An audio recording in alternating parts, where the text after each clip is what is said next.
കോഴിക്കോട് ഭക്തിയുടെ സംഗീതലഹരി പകർന്ന് നന്ദഗോവിന്ദം ലൈവ്. ലുലുമാൾ അങ്കണത്തിൽ നടന്ന സംഗീതാർച്ചനയിൽ ആയിരങ്ങൾ ഭാഗമായി. നടൻ ഇടവേള ബാബു ഷോ ഡയറക്ടറായ പരിപാടിയിൽ ജനപങ്കാളിത്തം കൊണ്ട് ശ്രദ്ധേയമായി.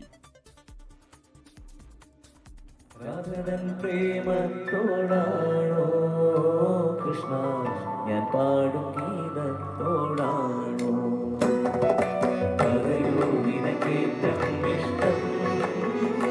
പക്ഷേ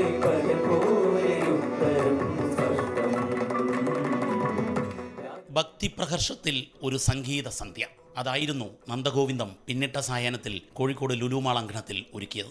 ഗണപതി സ്തുതിയിലായിരുന്നു തുടക്കം. പിന്നീട് ദേവി, ശിവൻ, ശ്രീരാമൻ, ശ്രീകൃഷ്ണൻ അങ്ങനെ ദേവന്മാർക്കെല്ലാം സംഗീതം കൊണ്ട് അർച്ചന ചെയ്തു. ആവേശം വിതറി.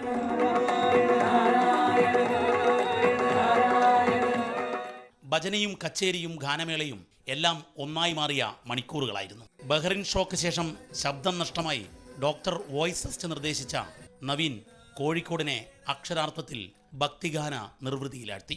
കാനഡയിൽ നിന്നും എത്തിയ പ്രവീൺ കൂടി പാട്ടിന്റെ പാലാഴിയുമായി ചേർന്നപ്പോൾ കോഴിക്കോട് നന്ദഗോവിന്ദം സംഗീത കുടുംബം സമ്പൂർണമായി. സൗണ്ട് പോയി. ഇന്നലെ വരെ ഞാൻ പ്രോഗ്രാമിൽ പാടുന്നില്ലായിരുന്നു. ഡോക്ടർ കുറച്ച് ദിവസം കൂടെ വോയിസ് ടെസ്റ്റ് ആണ് പറഞ്ഞിരിക്കുന്നത്. പ്രകടനം അക്ഷരാർത്ഥത്തിൽ കാണികൾക്ക് ആനന്ദ നിർവൃതി പകരുന്നതായിരുന്നു. പഴയ ഭജനകൾ മുതൽ പുതിയ ചലച്ചിത്ര ഭക്തിഗാനങ്ങൾ വരെ ചേർത്ത് ഒരു സംഗീതമാല തീർത്തു അവർ. ഭദ്രദീപം തെളിയിച്ചു തുടങ്ങിയ പരിപാടി ശരിക്കും ഒരു ക്ഷേത്രസമാന അന്തരീക്ഷം സൃഷ്ടിച്ചു. മലയാളം മാത്രമല്ല, തമിഴ്, ഹിന്ദി ഭക്തിഗാനങ്ങളും ആലപിച്ചു.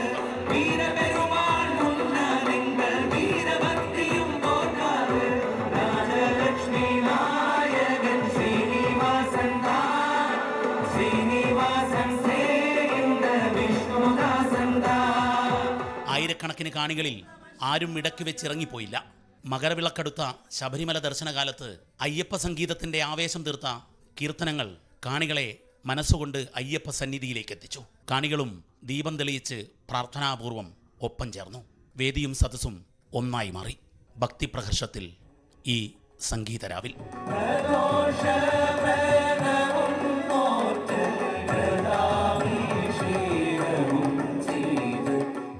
ക്യാമറമാൻ മുനീഫ് തിരൂരിനൊപ്പം ദീപക് ധർമ്മടം, 24. ലോകത്തെവിടെയായാലും ഏത് സമയത്തും 24 വാർത്തകളും ഓഗ്മെന്റഡ് റിയാലിറ്റി പാക്കേജുകളും എക്സ്പ്ലെയിനറുകളും വിശദമായി കാണാൻ ഞങ്ങളുടെ യൂട്യൂബ് ചാനൽ നിങ്ങൾക്ക് സബ്സ്ക്രൈബ് ചെയ്യാം.